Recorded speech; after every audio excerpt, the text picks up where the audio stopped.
Que dirais-tu d'aller visiter des lieux pleins de mystères? Prêt? C'est parti!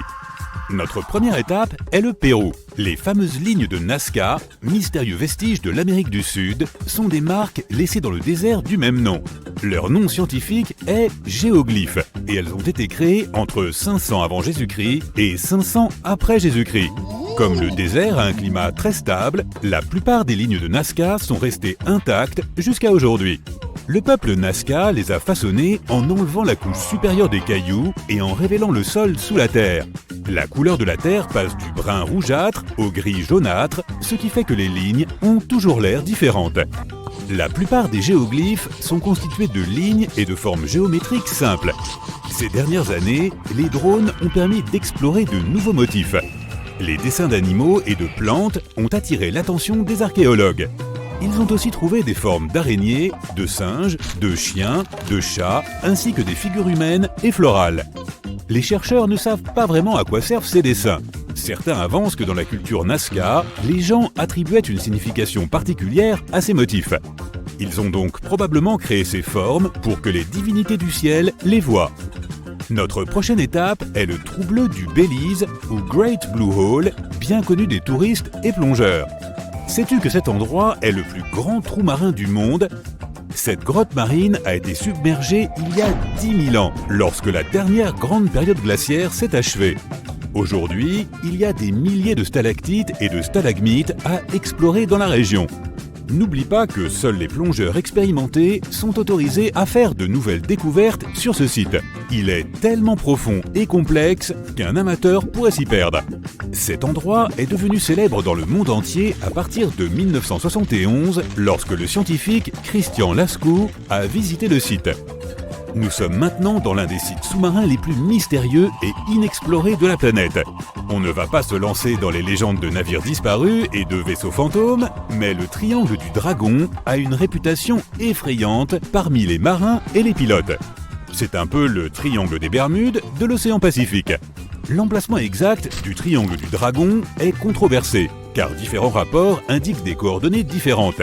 D'après la version la plus populaire, le triangle est situé près de la côte japonaise. C'est l'un des villes vortex de la Terre.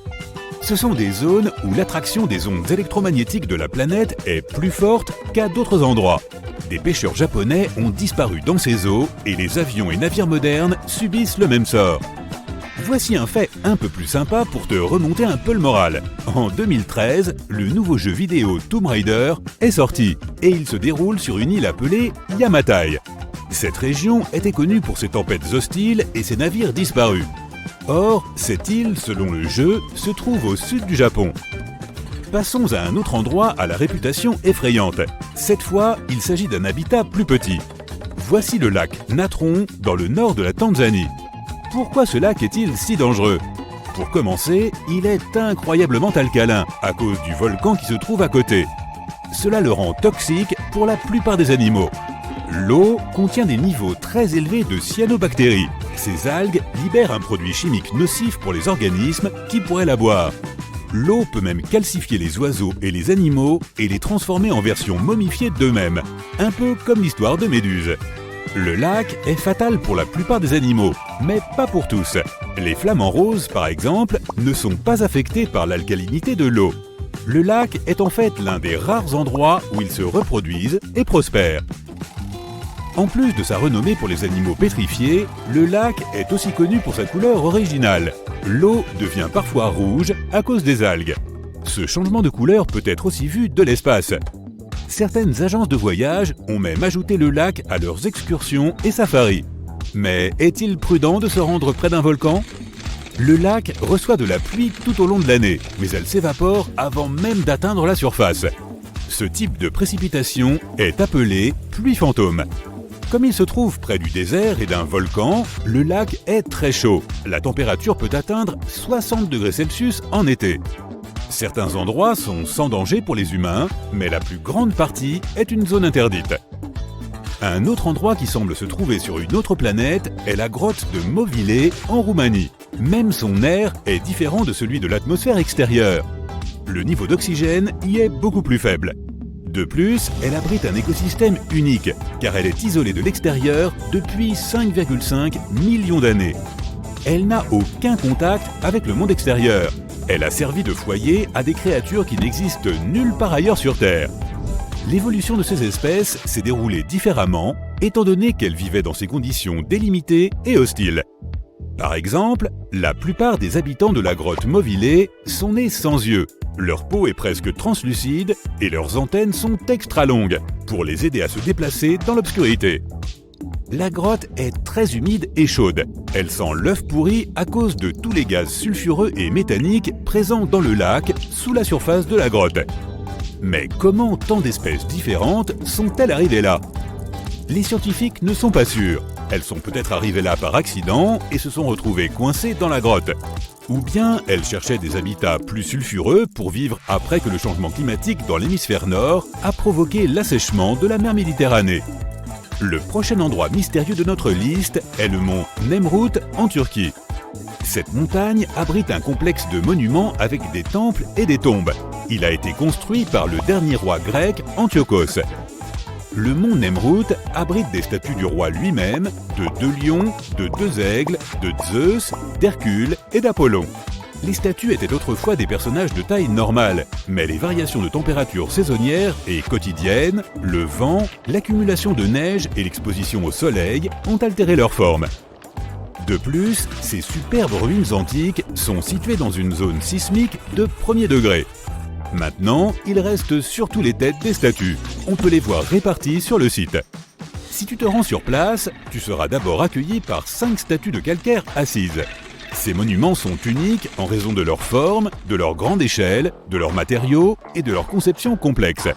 La technologie utilisée pour construire les tumulus et les statues est très avancée et unique pour l'époque. Imagine que tu es en train de faire une randonnée dans les montagnes et que tu vois ces anciennes constructions sorties de nulle part. Que ressentirais-tu? Le prochain mystère est un fossile à motif hexagonal, donc à 6 côtés, appelé paléodictyon.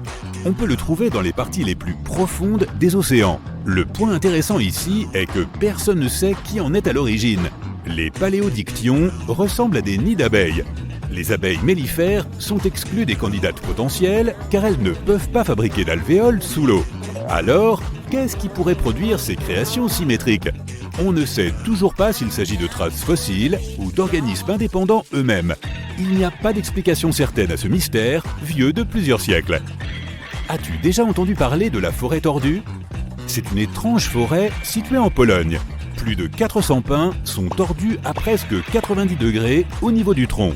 Sans surprise, cet endroit est aussi célèbre pour ses histoires effrayantes. Nous ne savons toujours pas quel genre d'outils ou de techniques il aurait fallu utiliser pour faire pousser ou plier les arbres de cette façon. Cela pourrait être lié à un phénomène naturel, comme une tempête de... Accroche-toi à ton chapeau. Nous allons embarquer pour un voyage incroyable. À l'aide de scientifiques géniaux et de leurs travaux, nous avons demandé à l'IA de nous ramener 2 milliards d'années en arrière pour nous montrer à quoi ressemblait notre merveilleuse planète à l'époque. Alors, on attache sa ceinture et c'est parti. Sauter dans une machine à voyager dans le temps et aller visiter la Terre quand elle n'était qu'un bébé, il y a environ 4 ou 5 milliards d'années, aurait été une grave erreur. Un chaos total régnait alors. Tout d'abord, le sol était encore en fusion et tout mou, donc faire atterrir ta machine à voyager dans le temps aurait posé quelques problèmes. Et dès ta sortie de l'appareil, tu aurais vu une Terre complètement différente de celle que nous connaissons aujourd'hui. Le paysage était fait de montagnes escarpées, de mers étincelantes et de vastes étendues de terre. D'immenses volcans massifs entraient en éruption en permanence, projetant des gaz et des cendres dans l'air. Un véritable feu d'artifice. Et même si tu avais une super machine capable de planer et dotée de dispositifs de protection contre la chaleur, tu aurais quand même du mal à respirer. Tu vois, l'atmosphère de la Terre primitive était un peu folle. D'épais nuages flottaient dans le ciel en projetant des ombres mystérieuses sur la Terre. L'air était aussi ténu qu'un murmure et rempli de toutes sortes de gaz étranges, comme de l'hydrogène et de l'hélium. Le dioxyde de carbone était partout, colorant tout d'un vert éclatant. La vapeur remplissait l'air et il faisait très humide. Et il y avait aussi un soupçon d'ammoniac et de méthane, au cas où tout ça ne suffisait pas. Ça fait pas mal de gaz, hein? Mais il manque quelque chose, l'oxygène. En inspirant, Tu ne sentirais pas cette bouffée d'air familière remplir tes poumons. Il n'y avait pas encore de forêt luxuriante. Au lieu de cela, on trouvait des terrains accidentés et rocailleux. Certaines de ces roches portent encore les marques des forces intenses, collisions et tremblements de terre qui ont façonné la Terre pendant des millions d'années. Mais au milieu de toute cette violente beauté, quelque chose d'étonnant était sur le point d'arriver. La vie, dans ses balbutiements, était en train de préparer sa grande entrée. Des organismes comme les algues et les bactéries dominaient la scène. Ils prospéraient dans les océans, se nourrissant de dioxyde de carbone pour croître et se multiplier. Les séos grouillantes d'activité, pleines de formes de vie microscopiques, multicolores et perdonantes. Ces minuscules organismes travaillaient dur, libérant de l'oxygène en vaquant à leurs occupations. Ces véritables petites usines modifiaient lentement la composition de l'atmosphère. Voilà donc à quoi ressemblait la Terre primitive, plus ou moins. Mais pourquoi était-elle si hostile? Et comment a-t-elle pu changer autant depuis? La chaleur de la Terre provient de toutes sortes de choses qui se sont produites lors de sa formation. Tout d'abord, les objets qui se sont assemblés pour former notre planète dégagèrent déjà beaucoup de chaleur. Ensuite, au fur et à mesure que la Terre grandissait, sa force gravitationnelle s'est considérablement accrue. Elle a attiré encore plus de matière vers elle, et elle l'a aussi serré très fort dans ses bras. Et tu sais ce qui se passe quand on comprime quelque chose? Ça chauffe et tout comme une cocotte minute. Ce réchauffement incroyable a eu un impact énorme sur la structure de la Terre. Imagine un mélange de roches, de métaux et de minéraux. À mesure que la chaleur montait, toute cette matière a commencé à fondre. Et devine quoi?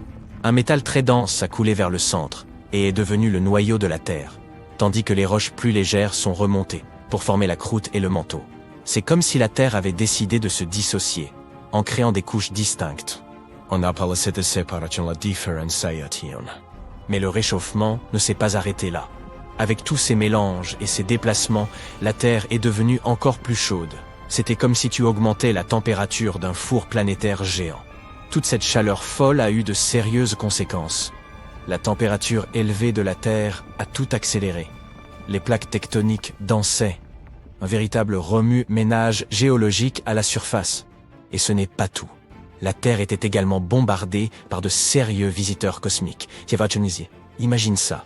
Pendant que la Terre était occupée à rassembler toutes sortes de débris spatiaux et de se former, la pagaille régnait dans le système solaire. Saturne et Jupiter avaient décidé de tout chambouler en changeant d'orbite, envoyant toute une tasse d'objets massifs vers notre pauvre Terre. Et ce n'était pas pour plaisanter.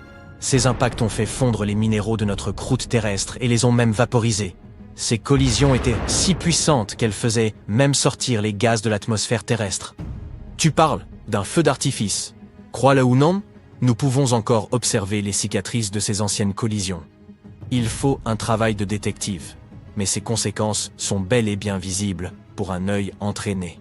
Par exemple, nous avons le cratère de Mani-Itsok au Groenland. Même si le cratère lui-même n'est pas visible, on trouve dans cette zone des roches qui se trouvaient jadis à une profondeur de 20 à 25 km sous la surface de la Terre. Et devine quoi? Elles portent les marques d'un choc intense et soudain. Il s'en est passé des choses. La plus grande collision a eu lieu avec une planète appelée Theia. Theia, de la taille de Mars, se serait écrasée sur la Terre avec un énorme boom, un événement colossal qui a tout changé. Le noyau métallique de Theia a fusionné avec celui de la Terre, tandis que les couches extérieures des deux planètes ont été projetées dans l'espace. Le résultat? Un magnifique anneau de débris autour de notre planète. Voici la partie la plus intéressante. Ces débris n'ont pas flotté indéfiniment. Ils ont commencé à s'assembler comme des pièces de puzzle. Et voilà. Nous avons obtenu notre Lune. Incroyable, non? Et cet étonnant processus n'aurait pris que 10 ans, voire moins. C'est complètement dingue. On appelle ce formidable événement concernant la Lune l'hypothèse de l'impact géant. Alors la prochaine fois que tu regarderas notre satellite dans le ciel nocturne, rappelle-toi qu'il s'agit en fait d'un gros morceau de notre propre planète. D'ailleurs, la Terre a elle aussi vécu une sacrée aventure lors de la création de son atmosphère. La première tentative de création d'atmosphère ne s'est pas très bien passée. Une fine couche d'hydrogène et d'hélium s'est formée au moment où toute cette matière s'accumulait. Mais ces gaz n'ont pas tenu. Ils ont fini par s'échapper dans l'espace infini. Au revoir les gars. Mais la Terre n'a pas abandonné. Elle est repartie de plus belle et cette fois-ci, elle a eu beaucoup plus de succès. Les volcans sont venus à la rescousse. Ils ont craché toutes sortes de gaz, de la vapeur d'eau, du dioxyde de carbone et tout un tas d'autres substances bizarres. Même les météorites et les comètes ont participé à la fête, apportent de l'air et de l'azote. Notre atmosphère est sur le point de devenir ce qu'elle est aujourd'hui. Mais voilà, il n'y avait pas d'oxygène dans cette deuxième expérience. Non, pas une seule petite bouffée. L'oxygène que produisaient les rayons du soleil en divisant les molécules d'eau disparaissait immédiatement à cause de certaines réactions chimiques. Ce n'est qu'avec la troisième expérience et l'apparition de la vie que les choses ont commencé à changer. Les organismes photosynthétiques ont pris le devant de la scène et ont utilisé tout le dioxyde de carbone présent dans l'air pour fabriquer leur nourriture. Et ils se sont mis à libérer de l'oxygène. Finalement, ces organismes ont réussi à produire tellement d'oxygène que les réactions chimiques n'ont plus pu arrêter le processus, et une atmosphère s'est créée. Ce n'est que depuis environ 350 millions d'années que nous avons atteint le niveau d'oxygène que nous connaissons aujourd'hui, environ 21% de l'air que nous respirons. Ainsi, des volcans enflammés au mystérieux océan, ce petit aperçu du passé nous révèle une Terre très différente de celle que nous connaissons. Il est fascinant d'explorer ces paysages et d'imaginer les premières formes de vie se développer. Grâce à l'IA, nous pouvons entrevoir l'histoire extraordinaire de la planète et admirer les merveilles de sa perpétuelle évolution. Alors, reste à l'écoute pour d'autres voyages passionnants.